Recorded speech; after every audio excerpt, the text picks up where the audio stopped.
한국인의 66%는 한국이 이미 문화 선진국이 됐다고 생각한다는데요. 정말 그럴까요? 여기 세상을 바꾸는 부드러운 힘을 가진 대학생들에게 물어봤습니다. 일 거라고 생각해요. 뭔가 높은 확률 아닐 것 같은데 35%? 비슷했어요. 비슷해요? 66. 60? 정말 비슷하네요. 네. 오향준의 사람을 만나다 지금 시작하겠습니다.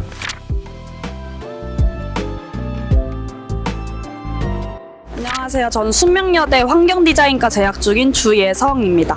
저는 숙명여자대학교 생명시스템학부에 재학 중인 박채연입니다.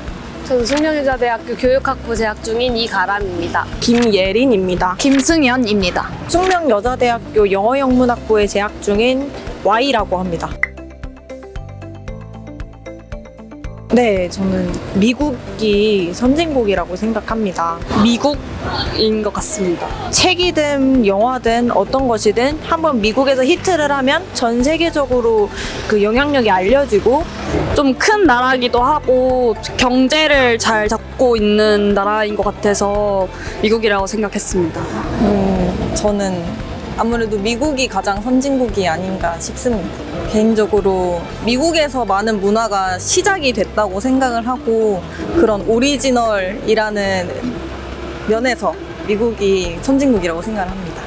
대한민국이라고 생각합니다. 어떤 면에서 선진국이라고 생각하세요? 네, 그럼 저는 한국 쪽을 말씀을 드려보자면 뭔가 챌린지 같은 것도 사실 여기서 시작됐다고 할 수는 없겠지만 그래도 그런 어떤 새로운 문화의 흐름 같은 거를 저희의 것으로 잘 녹여내서 그 요즘 K-팝 좋아하는 외국 친구들도 너무 많이 봤고 K-팝뿐만 아니라 한국 웹툰이나 그런 것도 많이 본다는 교환학생이나 외국인 유학생 친구들 좀 많이 본 것 같아서 한국이 좀 문화적으로 많이 성장했구나 많이 실감하고 있습니다. 저는 프랑스를 꼽고 싶은데요.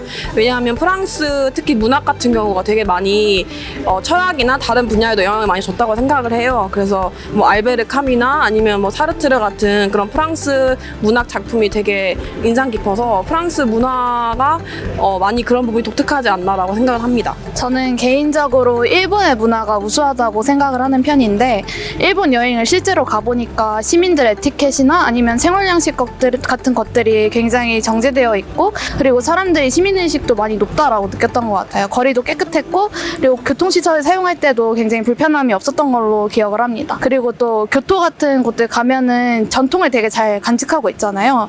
그런 점에 있어서 좀 옛날의 전통을 이어가려는 모습이 한국과는 조금 대비돼서 더 좋게 보였던 것 같습니다.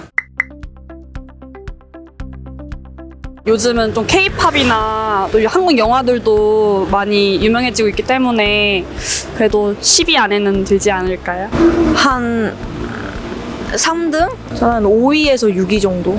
라고 생각해요. 네. 저도 한 5등 정도는 되지 않나라는 생각이 드는데요. K-팝이나 뭐 영화 같은 것들이 굉장히 사실 장르가 오래되다 보면은 많이 고착화되잖아요. 근데 우리나라 현재 문화 같은 걸 보면은 굉장히 다양하고 서브컬처 같은 문화 공식이 새롭게 등장을 하면서 5위 안에 든다라고 생각을 합니다. 문화적으로 전 세계에서 한국은 그래도 한 3위 정도는 된다고 생각합니다. 이제 넓은 의미의 말고 좁은 의미의 문화만을 생각했을 때는 저는 5위 안에 들 거라고 생각합니다.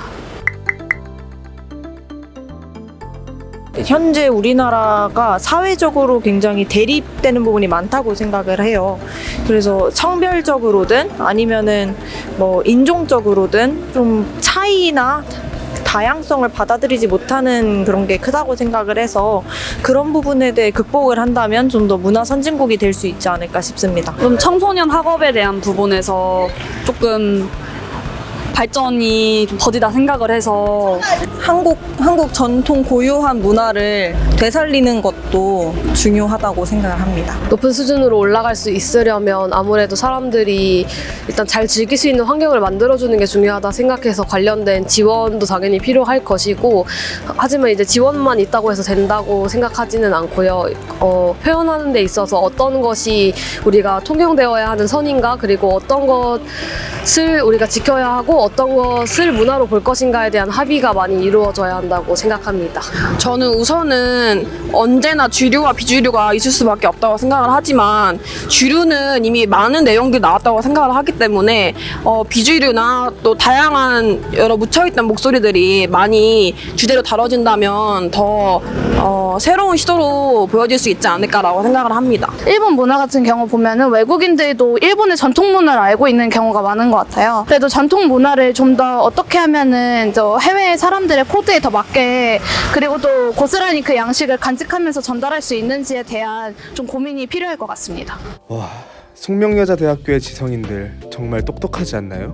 오늘 오양준의 사람을 만나다에서 내린 결론은 바로 이겁니다. 모두가 함께 만들어가는 가장 견고한 힘, 문화. 오양준이었습니다. 다음에 만나요.